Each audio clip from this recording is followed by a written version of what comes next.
الله من الشيطان الرجيم بسم الله الرحمن الرحيم ربما يود الذين كفروا لو كانوا مسلمين 14واں پارہ ہے۔ اللہ تعالیٰ فرماتے ہیں ربما يود الذين كفروا، بسا اوقات خواہش ظاہر کریں گے وہ لوگ جنہوں نے کفر کیا، لو کانوا مسلمین، کہ کاش ہم بھی اسلام لے آتے، ہم بھی مسلمان ہوتے۔ ذرہم یأکلوا ویتمتعوا، آپ انہیں چھوڑ دیں یہ کھلے عام کھاتے رہیں، ویتمتعوا، اور یہ اشیاء سے نفع اٹھاتے رہیں، ویلہہم الامل، انہیں ان کی امیدیں لمبی لے جائیں گی۔ فسوف یعلمون، پس ان قریب یہ ایک دن جان لیں گے۔ قرآن کریم کی دوسری آیت میں ہے کہ کافر خواہش کریں گے کہ یا لیتنی کنت ترابا، کہ کاش ہم مٹی ہو جاتے، اور اس آیت میں ہے ربما یود الذین کفروا لو کانوا مسلمین، کہ کاش ہم مسلمان ہو جاتے۔ وہ اس طریقے سے کہ جب کافر لوگ مسلمانوں کا اعزاز اکرام دیکھیں گے کہ مسلمانوں کو نماز روزہ دینداری کے اوپر جو اللہ تعالیٰ نوازیں گے، تو ان نعمتوں کو دیکھ کر پھر ان کے دل میں خواہش ہوگی کہ کاش ہم بھی مسلمان ہو جاتے، آج ہمیں بھی یہ چیزیں ملتی۔ اور پھر جب وہ اپنے عذاب کو دیکھیں گے، کفار کے عذاب کو دیکھیں گے اور اس کی سختی کو دیکھیں گے، تو اس سختی کو دیکھنے کے بعد، جھیلنے کے بعد وہ کہیں گے کاش کہ ہم مٹی ہو جاتے۔ یاد رہے آج بھی مسلمان جو غافل ہیں، دین سے دور ہیں، دین کے معاملات میں کمزور ہیں، ایک نہ ایک دن انہیں بھی احساس ہوگا کہ کاش کہ ہم سستی نہ کرتے، نماز روزہ حج زکوٰۃ دین کے بارے میں ہم سستی نہ کرتے۔ آج ہم اس کی سستی کی جو پکڑ ہے وہ ہمیں محسوس ہو رہی ہے۔ اور آگے فرمایا وَلَقَدْ جَعَلْنَا فِي السَّمَاءِ بُرُوجًا وَزَيَّنَّاهَا لِلنَّاظِرِينَ وَحَفِظْنَاهَا مِنْ كُلِّ شَيْطَانٍ رَجِيمٍ، کہ اللہ تعالیٰ فرماتے ہیں وَلَقَدْ جَعَلْنَا فِي السَّمَاءِ بُرُوجًا، اور البتہ تحقیق بنایا ہم نے آسمان میں برج، وَزَيَّنَّاهَا لِلنَّاظِرِينَ، اور خوبصورت رکھا اس کو دیکھنے والوں کے لیے، کہ چاند اور سورج جو ہے یہ برج کے اندر طلوع اور غروب ہوتے ہیں۔ ان کی حکمت یہ ہے کہ تواریخ کے حساب سے ہے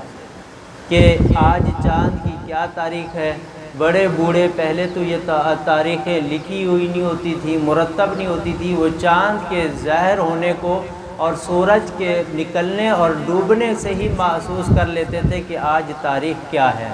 پھر اللہ نے فرمایا وَزَيَّنَّاهَا لِلنَّاظِرِينَ، کہ ہم نے اس کے اندر خوبصورتی رکھی، تاروں کی صورت میں خوبصورتی رکھی، وَحَفِظْنَاهَا مِنْ كُلِّ شَيْطَانٍ رَجِيمٍ، ان تاروں کے اندر، ان تاروں کے ذریعے ہم نے حفاظت بھی رکھی۔ وہ کس طریقے سے کہ شیطان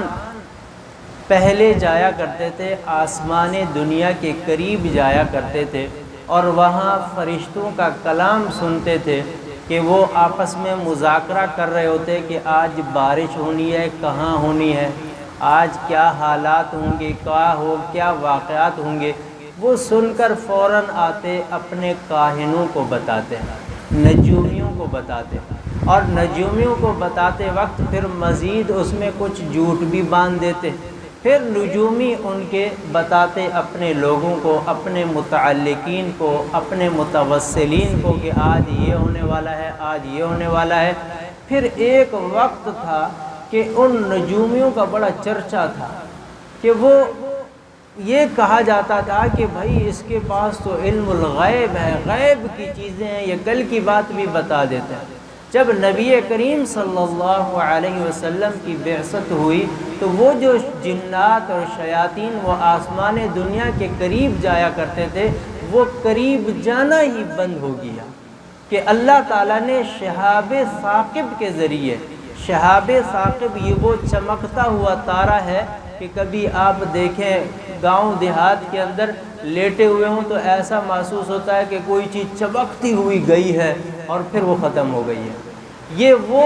وہ شہاب ثاقب ہے کہ جنات اور شیاطین جاتے ہیں آسمان دنیا کے قریب جانے کی کوشش کرتے ہیں کہ اللہ تبارک و تعالیٰ شہاب ثاقب کے ذریعے انہیں جلا کر راکھ فرما دیتے ہیں۔ اور آگے اللہ تعالیٰ نے فرمایا وَلَقَدْ خَلَقْنَا الْإِنسَانَ مِنْ صَلْصَالٍ مِّنْ حَمَإٍ مَّسْنُونٍ وَالْجَانَّ خَلَقْنَاهُ مِنْ قَبْلُ مِنْ نَارِ السَّمُومِ کہ ہم نے انسان کو پیدا کیا صلصال مٹی سے، کھڑکنے والی بجنے والی مٹی سے پیدا کیا، وَالْجَانَّ خَلَقْنَاهُ مِنْ قَبْلُ مِنْ نَارِ السَّمُومِ اور جنات کو پیدا کیا انسانوں سے پہلے نار سموم سے، آگ سے پیدا کیا۔ قرآن کریم کے اندر اللہ تبارک و تعالی نے اپنی تخلیقات کا ذکر فرمایا، کبھی آسمان کا، کبھی چاند کا، کبھی سورج کا، کبھی زمین کا، لیکن یہ نہیں بتایا کہ میں نے ان کو کیسے پیدا کیا، میں نے انہیں کیسے بنایا۔ لیکن جب تذکرہ فرمایا انسان کا تو انسان کی ایک ایک حالت کو اللہ تبارک و تعالی نے بیان کر کے رکھ دیا کہ کبھی فرمایا کہ یہ نطفہ ہے، کبھی فرمایا کہ یہ مضغہ ہے، کبھی فرمایا کہ یہ علقہ ہے، کبھی فرمایا کہ صلصال ہے، اور کبھی فرمایا حمأ مسنون ہے، یہ مٹی سے ہے، یہ لوتھڑے سے ہے، یہ گندے پانی سے ہے۔ کیوں؟ کہ انسان کو اس کی اوقات بتا دی کہ اے انسان تیری حقیقت یہ ہے، اب تیری مرضی تو اطراف فخر کر اپنے حسن پر، اپنے عہدے پر، اپنے مال پر، اپنے علم پر، اپنے بزرگی پر، اپنے تقوی پر تو فخر کر، لیکن حقیقت یہ ہے کہ تیری حقیقت یہ ہے۔ اور عبادات کے اندر اللہ تبارک و تعالی نے جتنی بھی عبادات مقرر فرمائی ہیں ان عبادات کا ایک ہی مطلب ہے کہ انسان اپنے میں کو ختم کر دے، انسان اپنی میں مٹا دے۔ جس نے میں مٹا دی اللہ تبارک و تعالی نے اس کو بلند کیا۔ من تواضع للہ رفعہ اللہ،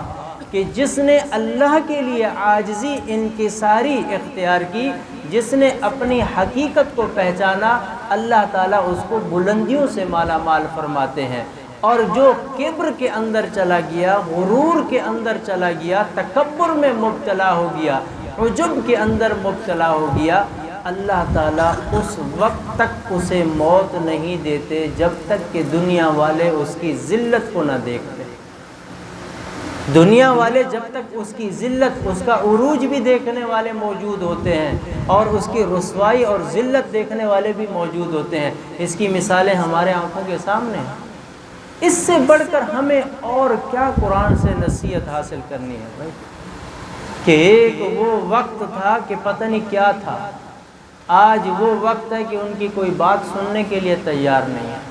آج وہ وقت ہے کہ ان کو اپنا منہ چھپانے کے لیے بھی جگہ نہیں مل رہی۔ یہ اللہ تبارک و تعالیٰ کی پکڑ ہے اور سبق ہے ان لوگوں کے لیے کہ اے ایمان والو، ان لوگوں سے آپ سبق حاصل کرو، نصیحت حاصل کرو۔ اور آگے فرمایا ان المتقین فی جنات وعیون ادخلوها بسلام آمنین،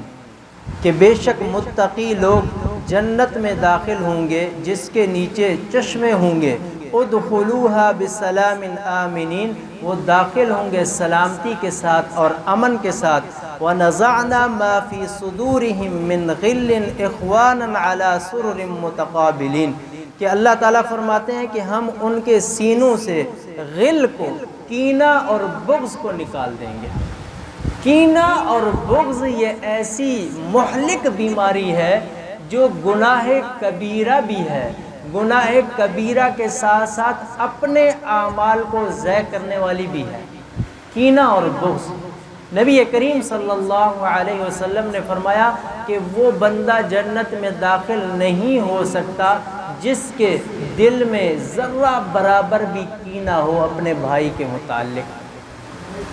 اور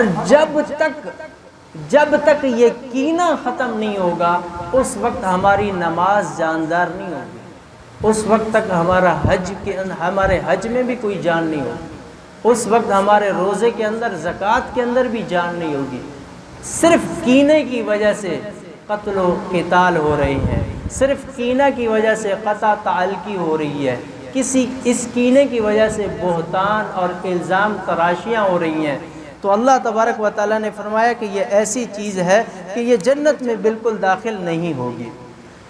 فَلَمَّا جَاءَ آلَ لُوطٍ الْمُرْسَلُونَ قَالَ إِنَّكُمْ قَوْمٌ مُنْكَرُونَ قَالُوا بَلْ جِئْنَاكَ بِمَا كَانُوا فِيهِ يَمْتَرُونَ کہ حضرت قوم لوط کے متعلق ہے کہ جب قوم لوط کی طرف اللہ تعالیٰ نے فرشتوں کو بھیجا کہ جا کے حضرت لوط علیہ السلام کو بتا دے کہ اب آپ کی قوم پر عذاب آنے والا ہے، وہ عذاب کہ آپ کی قوم منکرون جس کا انکار کرتی ہے، آپ ایسا کریں کہ اپنے ایمان والوں کو اپنی بستی سے لے کر چلے جائیں۔ جب ایمان والے اس بستی سے چلے جائیں گے تو قوم پر عذاب آ جائے گا۔ روایات میں آتا ہے حضرت لوط علیہ السلام پر 2 بچیاں ایمان لائی تھیں، وہ بھی ان کی اپنی بیٹی، 2 بچیاں ان پر ایمان لائی تھیں، باقی کوئی قوم والا کوئی فرد ان پر ایمان نہیں لایا۔ ان کی بیوی بھی پیچھے رہنے والوں میں سے ہے، وہ بھی اس کے اندر مبتلا ہو گئے۔ قرآن کریم کے اندر اگر ہم غور کریں تو قرآن کریم میں جہاں ہمیں امم سابقہ کے ہلاک ہونے کے واقعات ملتے ہیں، کہیں ہمیں یہ نہیں ملتا کہ وہ نماز نہیں پڑھتے تھے تو وہ ہلاک ہو گئے، کہیں یہ نہیں ملتا تھا کہ وہ روزہ نہیں رکھتے تھے وہ ہلاک ہو گئے، کہیں یہ نہیں ملتا کہ وہ حج نہیں کرتے تھے تو وہ ہلاک ہو گئے۔ جتنے بھی واقعات ہیں جو امم سابقہ کے ہمیں قرآن کریم کے اندر ملتے ہیں، ان کی ہلاکت کی بنیادی وجہ کبھی تو وہ جھوٹ بولتے تھے، کبھی تو وہ ناپ تول کے اندر کمی کرتے تھے، کبھی وہ ظلم و ستم کا بازار گرم رکھتے تھے۔ آج ہماری ساری توجہ نماز، روزہ، حج، زکوٰۃ کی طرف ہے، جھوٹ ویسا کا ویسا ہے، ظلم و ستم ویسا کا ویسا ہے، نا انصافی ویسی کی ویسی ہے، ناپ تول کے اندر کمی ویسی کی ویسی ہے۔ وہ عذاب کے سارے اسباب آج بھی ہمارے اندر پائے جا رہے ہیں۔ عذاب کسی قوم پر ایسا نہیں آیا کہ وہ نماز نہیں پڑھتی تو عذاب آیا۔ اللہ تبارک و تعالی ہمیں قرآن کریم سمجھنے کی توفیق عطا فرمائے۔ وآخر دعوانا الحمدللہ رب العالمین۔